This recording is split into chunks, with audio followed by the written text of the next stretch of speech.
They said this tank was a miracle. Then they said it was a disgrace of engineering. Some swore it saved millions of lives. Others claimed it destroyed its own crews faster than the enemy ever could. T-34, a symbol of victory and a machine wrapped in silence and mystery. Why did some of them lose the ability to even turn their turret? Why did crews fill diesel engines with gasoline and go into battle reeking of fuel from head to toe? And who first called the T-34 a coffin on tracks? The enemy or their own soldiers? On paper, it looked like a masterpiece. In reality, it was often a one-way ticket. Yet this very machine went from being despised to becoming a legend. And if you stay until the end, you'll discover what was truly hidden under its armor, both the grim truth and its undeniable greatness. When people hear T-34, everyone imagines something different. For some, it's the tank of victory, a symbol of courage and resilience. For others, an overrated myth, a crude compromise that survived by sheer numbers. But beyond all debates lies a simple truth. This was a tank built not for perfection, but for survival. And that's what made it legendary.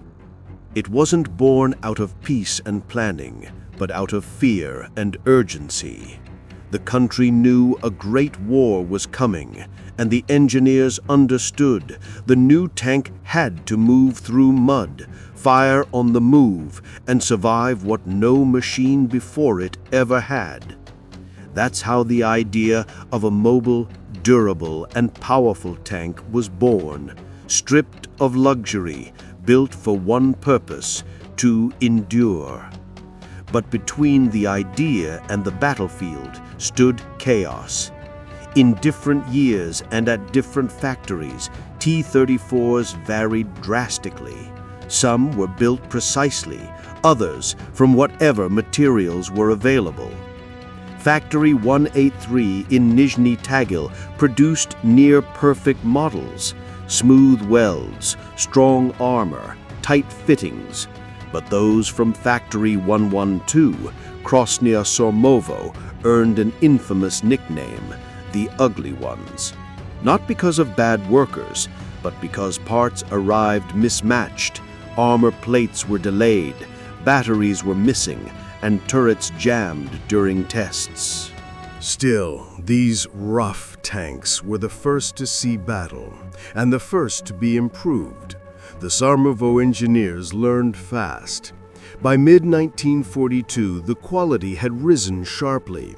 Handrails appeared, mounts were reinforced, and the shape of their turrets was even praised for its toughness.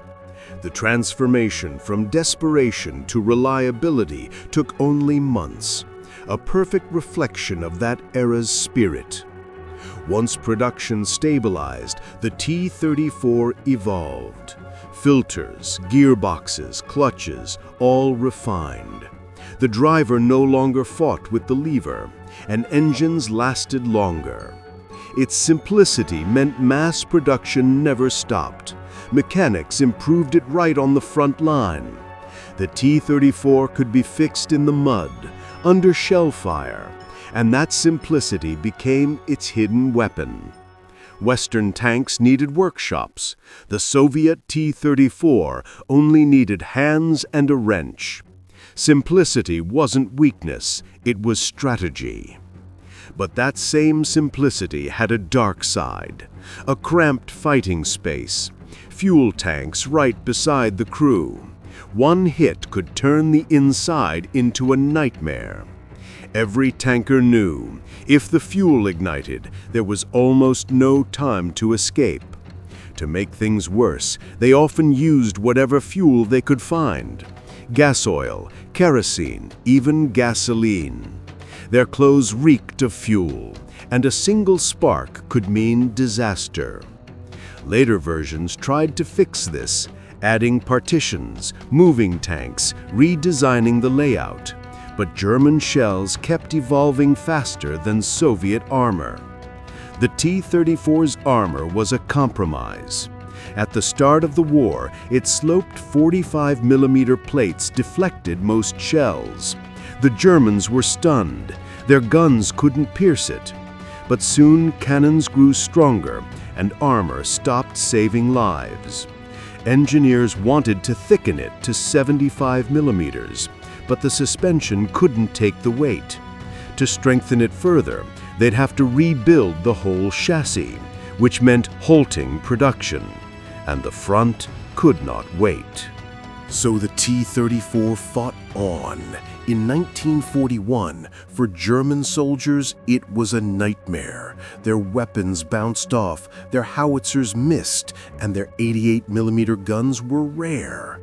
A single Soviet tank could flip the tide of battle, crush a fortification, or tear through defenses alone. No one called it beautiful, but everyone feared it. Yet no miracle lasts forever. By 1943, German weapons became deadlier, their tactics sharper. The T-34's armor no longer guaranteed safety. Then came the T-34-85 with a bigger gun, a wider turret, and better balance between speed, protection, and firepower. It wasn't a new tank, it was a wiser one, no longer built to be invincible, but to keep winning. That was the essence of the T-34, not perfection, but sufficiency. Simple enough for a farmer to master, cheap enough to replace, strong enough to endure. Its power came not from steel, but from the people who drove it, men who believed that even an imperfect machine could change the course of a war. The T-34's legend is not about metal. It's about human will, about factories working through the night, about oil-soaked hands and frozen tracks, about the belief that this tank could reach Berlin. And it did, not because it was the best, but because it was theirs.